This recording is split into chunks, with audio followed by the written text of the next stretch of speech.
Alright, what's up guys? Today I'm going to be reacting to a video from this YouTube channel, Solo in the Woods. I'll leave a link in the description. So I saw this video pop up.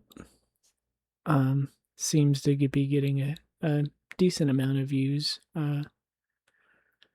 There's a lot of fake videos and AI and all that, so it's kind of hard to tell what's legit and what's not these days. But either way, there was still people watching it and commenting on it, and a lot of people who agree with this uh, opinion. So I still figured it'd be worth making a response to. And so basically, the video is about negative people and how negative people are dangerous. They have the wrong outlook on life, and she gives all of her reasons and opinions for why she thinks that is. And as someone who would be considered by the vast majority of people as a negative person, I thought it would be interesting to respond and go through it. So I'll try to be, as respectful as I can, because she does seem pretty nice. And yeah, she seems nice. Like, she tries to be respectful as well. So we'll just get into it. Hi, everyone. I thought I would talk today about negative people. And I'm going to share some of my thoughts that I don't know if anyone has ever really spoken of before. I don't know. Maybe this is just me and my own interpretations of things, which I'd love to share on my channel. And we all know negative people. Maybe they're relatives. Maybe it's your best friend. And maybe you've experienced that draining kind of sense if you've spent a lot of time with them, or even just a short amount of time, but they're continuously complaining about something and all doom and gloom, never really finding a solution to their problem. Or if they do find a solution, all of a sudden they have another problem. Yeah, so far with the opening statement, I would just say that that's life. That's just life. That's what life is. It's almost nothing but suffering from the moment that you're born. It's just nothing but problems on top of problems. Every day you wake up, there's some new set of problems you have to solve, or maybe even it's an old problem that you've had your whole life.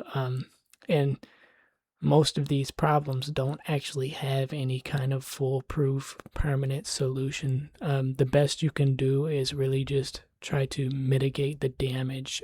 And by the time you even find something that's even somewhat close to what could be considered a solution, well, now you've got some other problem, because that's just life. I mean, and also I would like to say that I draw a distinction between people who are negative for the specific purpose of bringing other people down and just being, a problem, versus people who are negative because they are genuinely sick and tired of all of the suffering that people have to go through and animals have to go through and all of the manipulation that goes on in this world. And I'm suspecting that there might be more to this, meaning there might be a real danger to us who want to help these people, but oftentimes find that they become angry if we try to suggest something positive. So there's a few things that I could say here. I'm not going to go into all of it right now, because she does kind of touch on this later in the video. First of all, I'm going to, just to let you guys know, I'm going to skip through some of this because it's a 30-minute video. I don't have time to go through all of it, and some of it is just her kind of saying some of the same stuff and walking around. So also, I don't want to like copy her whole video, because it is, her content. So I'm going to be skipping through some of it. But as for this part, I would say I've gone through some of her other videos, And in some of those videos, if I recall correctly, I don't have it up right here. I'm not going to put them all up here, but if I recall correctly, she actually admitted in one of her videos that she's aware of the fact that the elites who control this world and rule over us are basically just these evil people who want us to be as miserable as possible. And many of the people who work in tech aren't as smart as they think they are, and they're doing bad stuff. But then her solution was basically that we just need to have a positive outlook and think about it the right way, and then that's going to manifest some solution and everything's just going to be fixed. That's basically um that was basically the gist of what she's saying, even if that wasn't her exact words. I mean, that was basically the gist of it. And I think it's pretty clear to see why you might make some people angry if those are the kinds of solutions that you're talking about here. Because again, she didn't really give a specific example. I'm just going off of what I've seen her say in other videos. So, I mean, yeah, people are going through some real severe suffering. And like I said, a lot of this stuff doesn't even have a solution. It's just, you just have to go through suffering for no reason, really. And like, of course, it's going to piss somebody off if you just tell them to, oh, just be positive and, manifest it away or whatever it is that you tell them. I mean, so. And so here we go. I'll take you along, and I'm going to explain what I mean by how negative people can really be a danger to us on a spiritual level, is what I'm getting at. And I'm really curious what all of your thoughts and reactions will be. So, I'm talking about people who are chronically negative, not someone who might be going through a difficult time and they just don't see their way out and they're maybe depressed, overwhelmed, feeling hopeless. And I don't mean necessarily these types, but the type who consistently sees the world as against them. And sometimes I'm not even sure they realize that they're doing it. So I find this part to be particularly interesting because she basically is saying that, or she's giving off the impression that if you are someone who consistently views the world as against you, then that is somehow an inaccurate view or an overly negative view or maybe even a delusional view. Who knows? Something along those lines, right? But I would actually argue that it is the most accurate and the most obvious view to have. And there are many, many things that I could use to demonstrate this. First of all, just your own body. You exist in basically this bag of flesh that has all of these problems and all of these needs and desires and all of the maintenance that comes along with it. Suffering and decay is basically the default state. You have to actively put effort into maintaining yourself. You have to feed yourself, you have to clothe yourself, you have to take a shower, you have to clean up your house, you have to go to work, you have to do all of this stuff. And when you think about it, the reason why you have to do all of that is because you have these biological forces that are constantly at work, that are constantly, in a sense, attacking you. If you just say one day, I don't want to do that, I don't want to cook food, I don't want to eat, I don't want to shower or drink water, you will suffer excruciatingly and your body will fall apart basically, and it will happen pretty fast. So let's just go through, like, say, a typical day. You wake up in the morning, you have to cook or make breakfast in some way. Why? Because you need food to survive. If you don't, you will starve to death and it will be very painful. So then you have to take the time to eat the food. Then once you're done, you have to wash the dishes because if you don't, you will get roaches and bugs and other stuff that spread disease.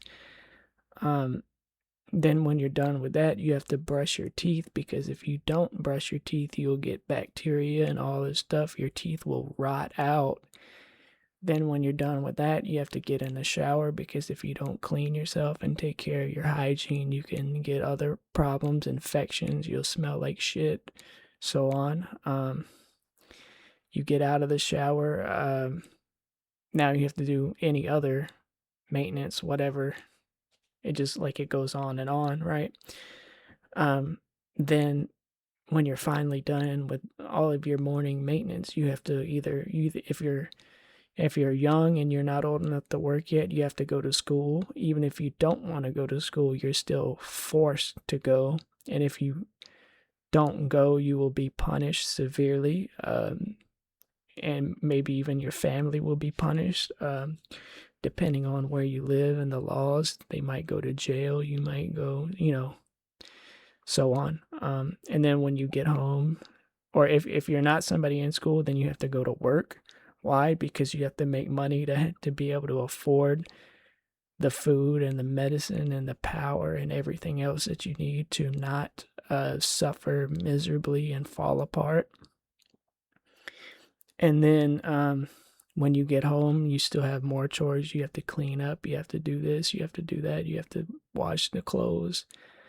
Um, then you have top on that medical problems. You have to go to the doctor. You have to take medicine. You have to go to the dentist. You have to change the oil in your car. It just goes on and on. And yeah, basically, the like almost all of the things that you do in that typical day are things that you are doing because you're trying to escape or prevent all of these biological mechanisms and these forces that are basically attacking you. Because if you don't do these things, you will suffer, your body will fall apart, you will get in trouble with society or whatever it is. So it eats up it consumes our whole day basically. Not only that, but then you have to think about how human beings treat each other. They bully each other, they take advantage of each other, they scam each other. Whenever I get a call on my phone, if it's not somebody in my contacts list, I don't answer it. Why? Because it's probably somebody trying to scam me and take all of my money. You can't even answer your cell phone without some jackass trying to take everything away from you. And then on top of that, like you already admitted before, that the elites who run this world are just these evil people who want to make us miserable as possible. So it's pretty obvious, right? I don't think um, I don't think we're the ones who are delusional or have an inaccurate picture.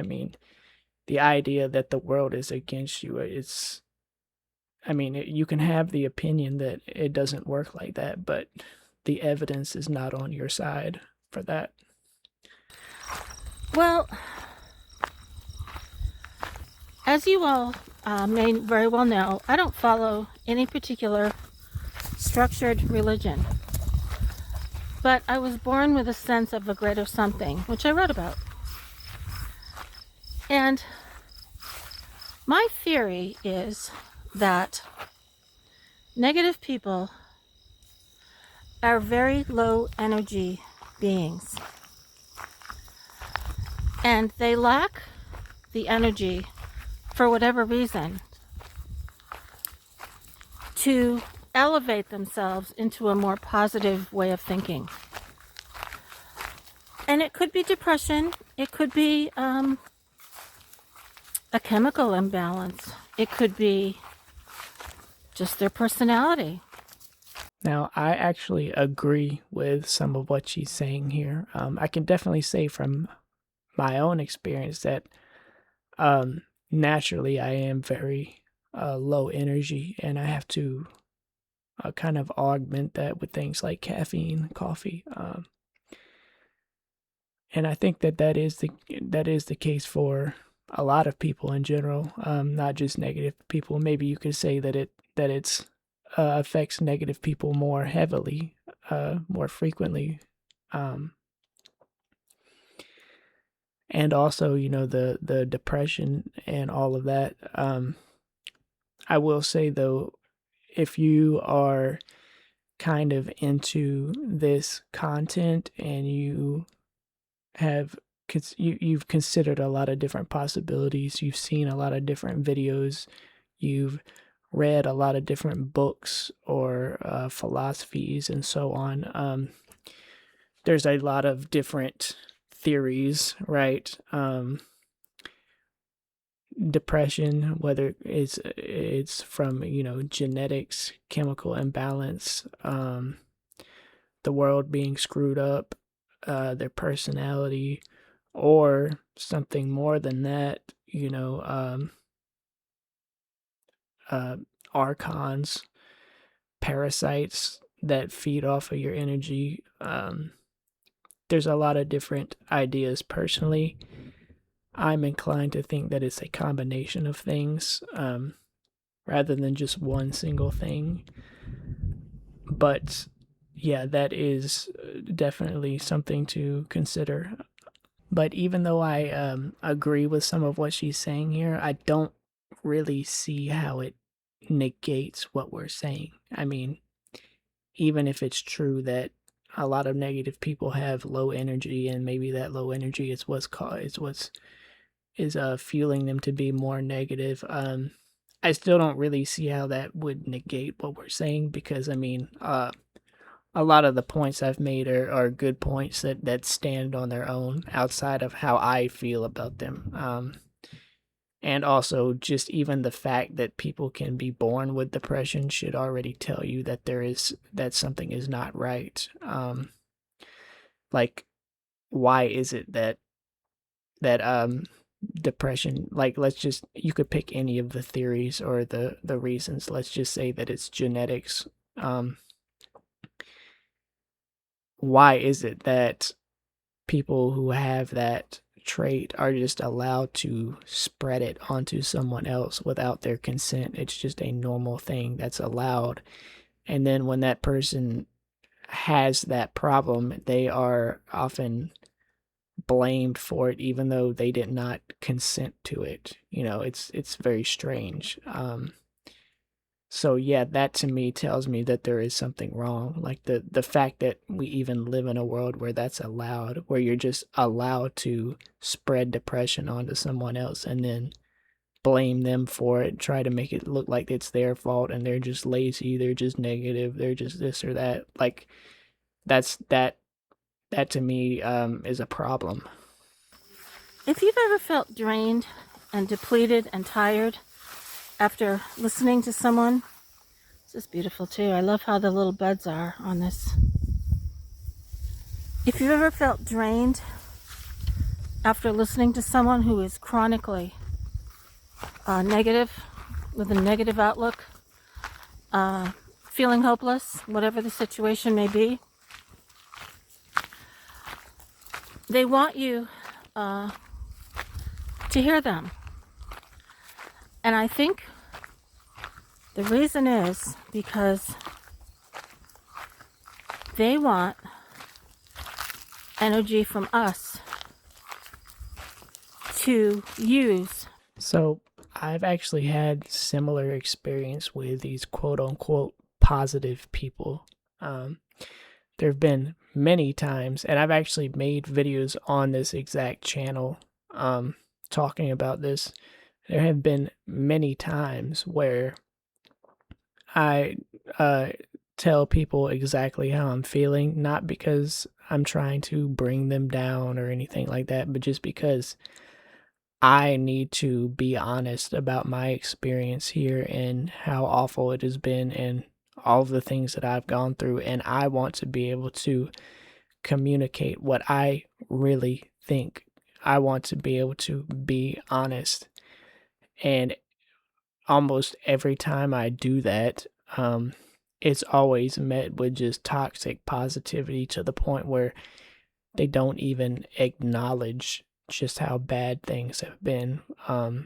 They always try to invalidate it. They always try to brush it aside by comparing it to something else. Um, Saying, oh, it's not as bad as you think it is. There's people who've had it worse and so on. All of the things that people say. And it always leads to arguing and almost like I'm not even allowed to have that view. People will go as far as to say that you need to be on medicine. You need to go talk to someone. Blah blah blah. Like you're not even allowed to have that view. And by the time it's done, by the time you're done arguing, I just feel completely drained. Like no progress has been made. I just feel drained, completely drained of all of my energy. What little bit I had left is gone. Um, so I would actually say that I have had this experience with people who consider themselves positive, and I would say from my experience, the positive people are even worse about this because they have this this like you're not even allowed to be to view things differently from them, basically, has been my experience. And I've always, believe it or not, believed that I know the answers. And I wrote about that too in one of my books, There's a Something. I wonder, and I suspect, that if we spend time in this realm learning how to be grateful, learning how to appreciate, and experiencing love, I think that raises our vibration. Here's another one of these flowers. Isn't it beautiful? And people who are very empathetic, yet humble, and appreciate everything in the world, I believe those are the people that are in a higher spiritual plane. And I think it might have something to do with maybe past lives.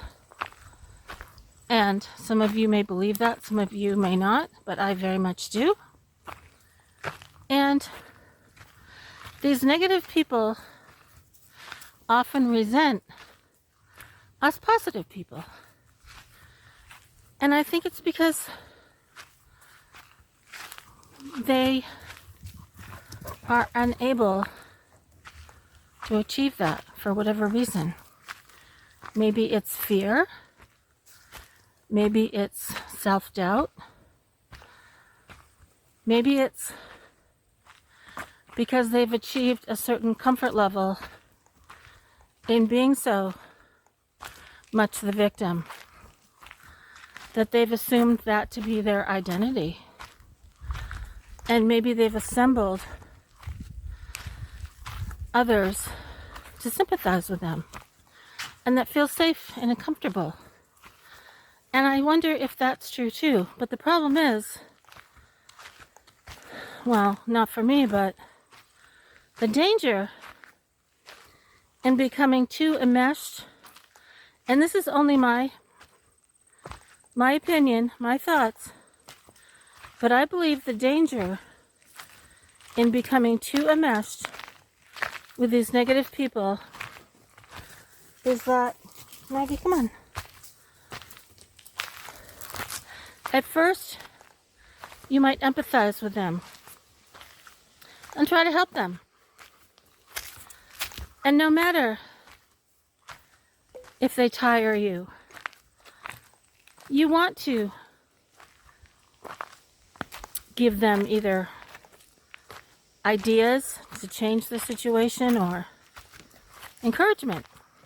So here she claims that negative people, they're not willing to try to get out of their situation or listen to positive words of encouragement and so on and so forth. But again, I would like to point out that so far, I haven't seen her actually give even a single solution to any of these issues. Everything that she's listed so far has basically just been the same old that pretty much everyone has already heard 1,000 times in their life. Learn to be more grateful, show gratitude, try to have a more positive outlook. I mean, it's just, the same stuff that we've already heard basically. And I'm not just saying that to be like a smartass or whatever, because I can honestly say that I am someone who has genuinely tried and gone through many of these strategies and these so-called solutions. Um, so we can go through them one by one. First of all, gratitude and being grateful. There's really nothing to be grateful about. I mean, what exactly am I supposed to show gratitude for? There is nothing in this reality that deserves my gratitude, especially when you consider how much suffering and slavery and problems that I've had. I mean, it's like imagine somebody gets raped and then they come to you trying to tell you how awful it was that they got raped, and then you're telling them that they should thank their rapist and be grateful. That's basically what that looks like to me. Like there is no reason for them to do that, right? And not only that, it doesn't really work, right? It doesn't really change your circumstances or anything like that. It might, in some situations, it might give you a temporary little relief or whatever, but that's about as good as you're gonna get. And then what else? Let's see.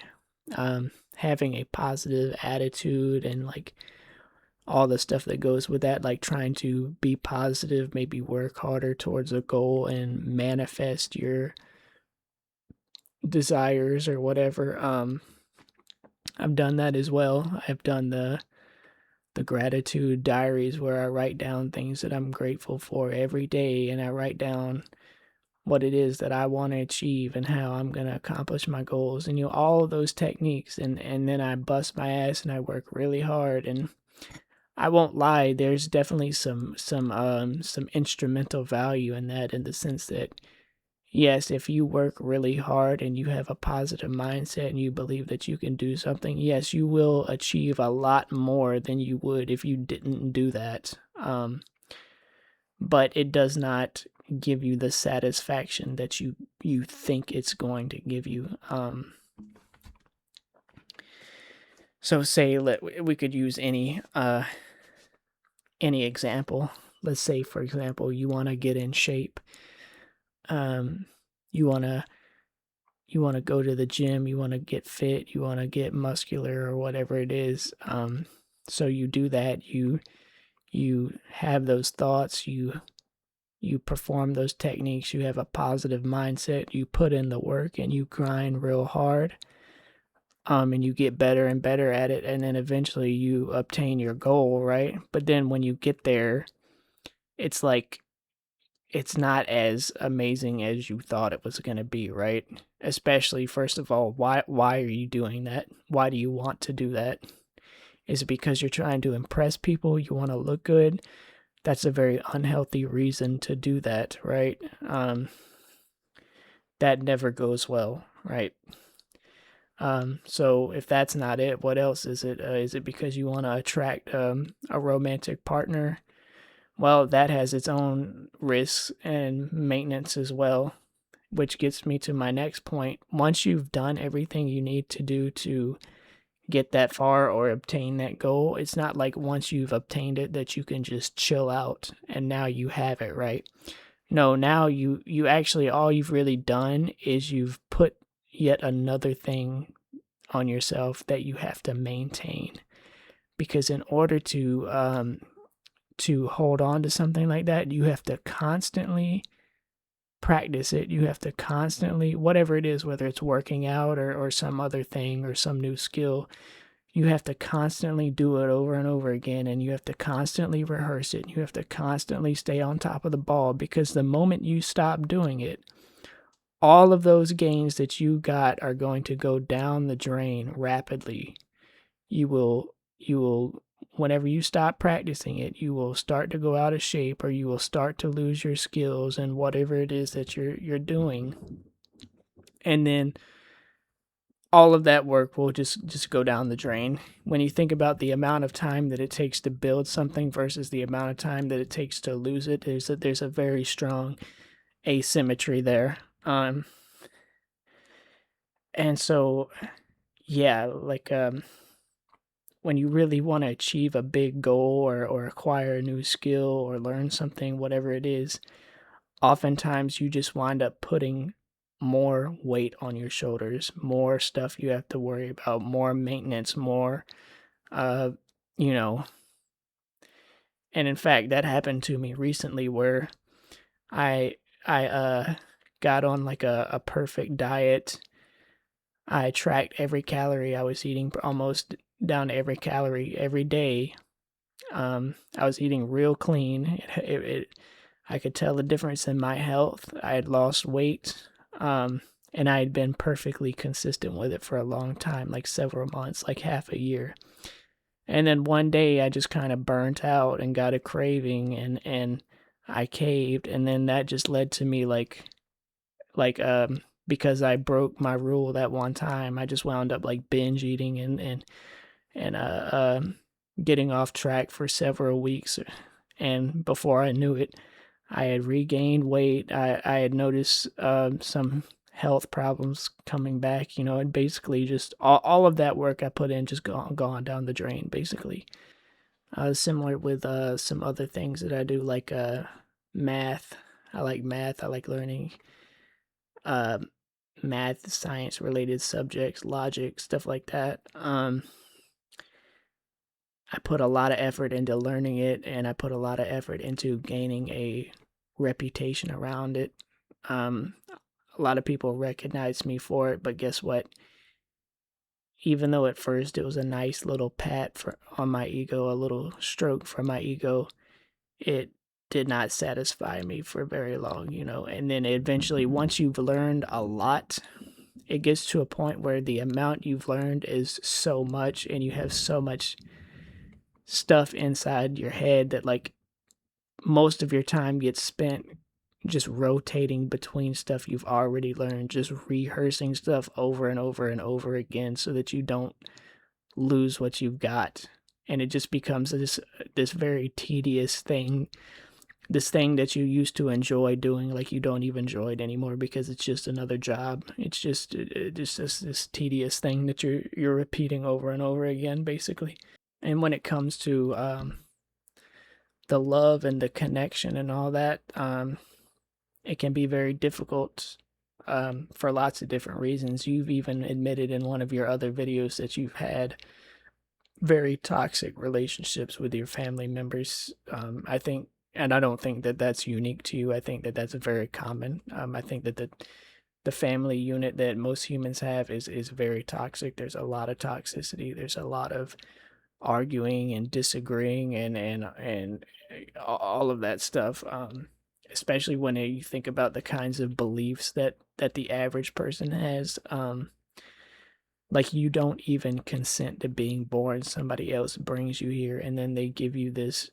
They tell you that you're full of sin and that you're basically just this piece of shit, and you need to repent for all of your sins. You need to worship God, and you're just this piece of shit sinner and all that crap. And so, like, you know, the list goes on and on of why it can be very difficult to have any kind of meaningful connection. And then so you look even at, let's say, romantic connection, love in that particular area. Well, let's just be real. We are biologically programmed, most people, to only feel that towards people who have a certain look or a certain level of attractiveness. Um, is that selfish? Yes, absolutely. Is it shallow? Yeah, absolutely. But what exactly am I supposed to do about that? I cannot change my biological programming. I cannot change the fact that I only feel those feelings towards people who have a certain level of physical attractiveness. And as we all know, a large percentage of the people who are physically attractive, they take advantage of that. They have high standards. They use people because they know they can get away with it, and so on and so forth. So again, you get this you get this transactional thing that becomes yet another thing you have to maintain, that you have to worry about, that you have to protect, and so on.